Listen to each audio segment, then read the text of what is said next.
Live from our 7 Tasmania studios, your nightly news with Joe Palmer begins now. 4 people are in custody tonight following what police called an erratic traffic evade spanning several suburbs. Police on Hobart's eastern shore deployed road spikes to bring the allegedly stolen car to a stop before sending up a drone to catch a man on the run. A man is taken into police custody, one of 4 people allegedly involved in an erratic traffic evade through suburban Hobart this morning. About 9:30 this morning, a small blue Suzuki failed to stop for police on Brighton Road at Brighton. That vehicle, we will allege, was driven erratically along the Midland Highway. This was the dramatic end after the car made its way down the East Derwent Highway before turning into Risdon Vale, involved in a minor crash. We will allege that the vehicle was driving erratically. We will allege that it drove on the opposite side of the road. Allege that it drove at high speed. Police deploying road spikes to bring the car to a stop. At this scene, police taking 2 female youths and a male into custody, while a 4th man attempted to run. A drone was requested because that man went into the bushland area, and as a result of that drone, or when that drone was put into the air, the man was observed running from the bush and was apprehended. Allegedly, the car was stolen from Glenorchy overnight. Police investigation still underway, with charges expected to be laid. We were very fortunate that no one was injured, but obviously this incident had a high degree of risk involved in it. Luckily, no one was hurt. Urging anyone with information to contact Crime Stoppers. Michelle Wisby, 7 Tasmania News. 3 youths have been apprehended by police over an arson attack on an historic church in Devonport. Police say a pile of leaves was set alight in the second fire incident at St Paul's Anglican Church since 2001. Piecing through the scorched fragments of a senseless act. Crews arrived at the scene at around 4 o'clock yesterday afternoon and managed to save most of St Paul's Anglican Church. Through the prompt actions of Tasmania Fire Service, they prevented the fire from spreading and saved the remaining part of the historical church. Police believe 3 local youths set a pile of leaves alight in the corner of the building, quickly spreading to the roof. 1 youth has since been charged. The church priest was returning home from travelling when he heard the worrying news.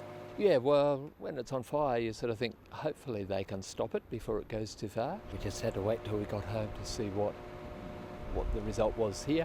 The church has been serving the community in East Devonport since 1876, with around 70 members filling the pews every Sunday. Look, it is very disappointing, and obviously members of the church were most upset yesterday, but thankfully it hasn't been destroyed, and it shouldn't be too long and they'll be able to use the church again, I hope. This is the second time this building has been plagued with fire, with an arson attack causing serious damage around 20 years ago. However, the priest says the church community will once again get back on their feet. We've rebuilt once, we can rebuild again, and the main thing is that the people are still together and supporting and encouraging each other and helping one another. The damage is estimated at around $200,000. Police are urging anyone with information to come forward. Ruby Kamane, 7 Tasmania News. A 4-year-old boy missing since late 2018 has been found in Tasmania. Thomas Bakary and his mother, 38-year-old Sarah Tate, were last seen at Border Town in South Australia in February. Yesterday, Ms Tate was arrested by police in Launceston. Authorities are thanking the public after the appeal for information. It was meant to be a lakeside retreat for Tasmania's Defence veterans to recover and to spend time with their families. Now the project has been scrapped entirely and ex-personnel say they're appalled. Just an old shack by a lake in the Central Highlands. In September, RSL Tasmania embarked on a mission to make this into a getaway for veterans. They're now retreating on the plans, and ex-personnel are furious. Oh, more than disappointing. To be honest, I'm absolutely disgusted in the RSL because they are the peak body for veterans support in Tasmania, and they are certainly not giving veterans that support they need. The former Parks and Wildlife site would have specifically helped post-Vietnam War veterans. Fellow veteran Alicia Blott was also at the launch. She shares Philip's anger and is pointing the finger at the RSL state branch. We feel disappointed and let down by the entire organisation, and RSL Tasmania, I feel, has definitely let down our younger veterans in this situation. The state government initially offered $100,000 for the project, but the RSL Tasmania president says the numbers just didn't stack up. That it wasn't financially viable for us to move ahead, that the RSL does not have the funding to continue past the first 12 months of the program. In May, the RSL State Congress voted to hand the site back to the government. Former RSL President Terry Rowe says the decision sends the wrong message. I mean, it ticked all the boxes of the RSL's charter of providing looking after our veterans and their families. In a statement, Veterans Affairs Minister Guy Barnett added his disappointment. It's now hoped Vietnam veterans from a retreat nearby or another group will take over the project. Sean McComish, 7 Tasmania News. An engineering inspection has revealed the Tejon Forest airwalk will not need to be rebuilt after it was damaged by this summer's devastating bushfires. But the tourism venture will need significant repairs before it's back up and running. The assessment found the structure's guy wires will require full replacement. Upgrades are also needed to the walking track and some wooden structures. Work on the repairs will start soon to have the popular attraction open as quickly as possible. A state government initiative to house the most vulnerable Tasmanians has delivered 453 new homes in 5 years, according to new data. The plan included this street of 15 brand new builds, now ready to start housing families stuck on the priority waiting list. In total, more than 1,600 households were assisted, but the government has faced scrutiny over its language and whether it's delivering homes or just land. Our targets have always included the release of affordable, serviced blocks of land, as well as building houses, as well as providing supported accommodation for people who need that. It's their safety and security, and it's their right. And I think the outcomes that we've seen to be able to achieve that, where people have an environment where they are safe, where they are secure, is the ultimate outcome. Stage 2 of the plan extends until 2023. Tasmanian sufferers of viral conjunctivitis are invited to take part in a clinical study involving what's tipped to be a breakthrough treatment against the infection.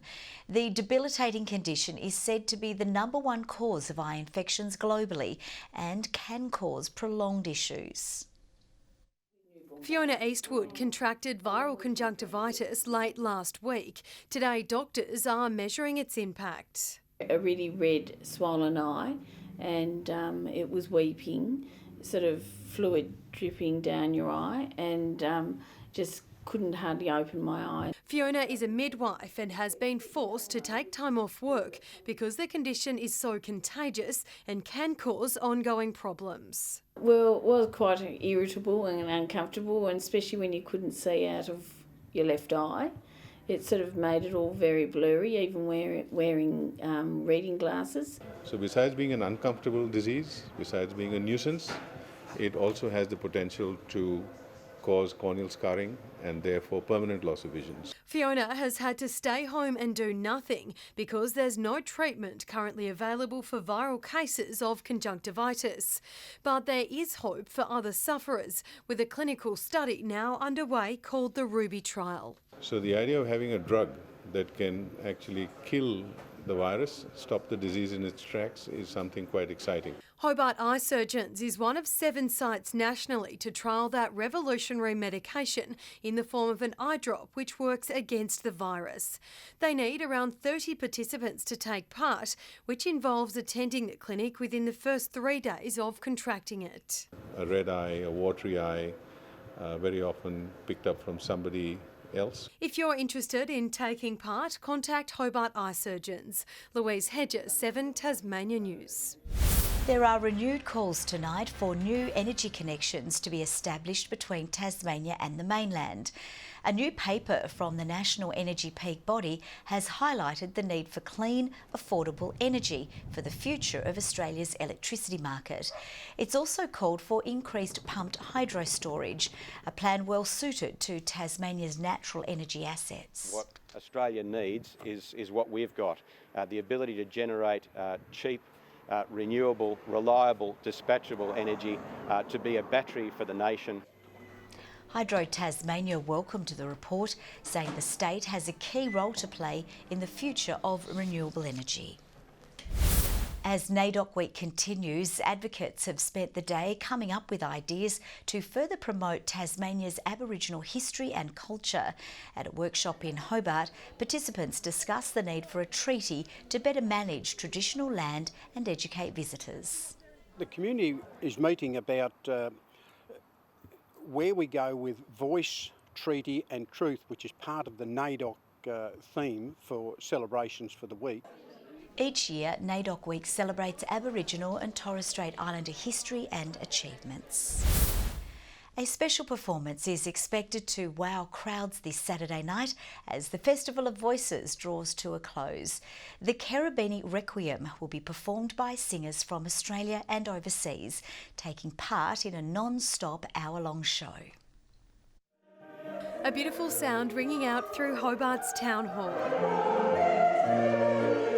These performers warming up their vocal cords, rehearsing for their big sing this Saturday evening. The Cherubini C minor Requiem was written in 1816 for, oddly enough, to commemorate the 23rd anniversary of the beheading of Louis XVI. 130 people make up this choir. They've travelled from across Tasmania, Australia, New Zealand and even France to be here. For almost an hour, they'll sing non-stop at the Federation Concert Hall. A lot of people who come to us come because we have an orchestra. See, people that belong to smaller choirs, they never get the chance to sing with 130 people and with an orchestra and to work with someone of Graham Abbott's ability. Once it all comes together with the orchestra and the choir, it's a stupendous work and everybody who sings in it feels like they're part of some great event. And it's an overwhelming experience for the audience as well. The festival wraps up on Sunday and organisers say they're pleased with how it's been received. A record turnout this year with almost 30,000 people flocking to experience the ticketed and free events. People are really enjoying the shows, they are wowed by some of the things they've seen. It's just so exciting to see so many people singing and having a great time. Louise Hedger, 7 Tasmania News. Well, the Devils under-16 squad has suffered its first loss at the Rising Stars Championships, going down to Queensland by 20 points in the clash at Metricon Stadium last night. Inaccuracy in front of goal damaging Tasmania's chances from the outset. By the final siren, the visitors had kicked 4 goals, 13 to Queensland's 9-3. Southern Huskies coach Anthony Stewart has blasted Hawke's Bay for sending a B team to this weekend's match at the Silverdome. With the home team now expected to win by a significant margin, he hopes fans will still turn out in droves for its last game in Launceston. With a playoff berth secured, the Hawks are resting at starting 5 after Thursday's match against Taranaki, leaving the bench to make the trip across the Tasman. Huskies coach Anthony Stewart says even the coaches are expected to stay home. For me, that would be disgraceful on their behalf as far as not supporting your team right through.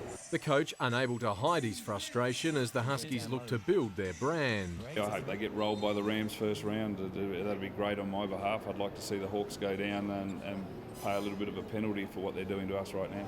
In the NBL 1, the Hobart Huskies are hitting the road this weekend for matches against the Melbourne Tigers and Basketball Australia's Centre of Excellence. They play hard and they're very structured, and at the end of the day, it's still basketball, I guess, so we still got to beat them at what we do. We just have to do what we do better than what they do. The women's team are confident they can salvage something from a disappointing season. When you look at our group on paper, it's probably second to none in the league when you look at what we have assembled personnel-wise, but it just hasn't meshed and just hasn't gelled this year. We're going to take a couple of young kids on the road this weekend, so I'm obviously going to give those kids a run on the weekend just to, so they can get a taste of what it's going to be like. In Launceston, the continuing absence of Brittany Hodges will make the road trip to play Ringwood and Diamond Valley even harder. Ringwood's a very good team. feisty, hard-working team, so that's definitely going to be pretty tough. While the Thunder will fancy its chances against teams occupying the lower reaches of the men's ladder. We're going to have to compete very hard on glass, and I think if we can compete in that area really well and then execute down the offensive end, I think we'll give ourselves a chance to win the game. Andrew McCarthy, 7 Tasmania News. Good evening. Most maximum temperatures up on average today. Hobart 16, 4 degrees above the July long-term mean. Launceston 13 today. Burnie and Devonport 14 degrees. Flinders Island, St Helens, Friendly Beaches, Grove and Ooze all 15. King Island, Smithton and Lowhead 14. Strawn 13 today.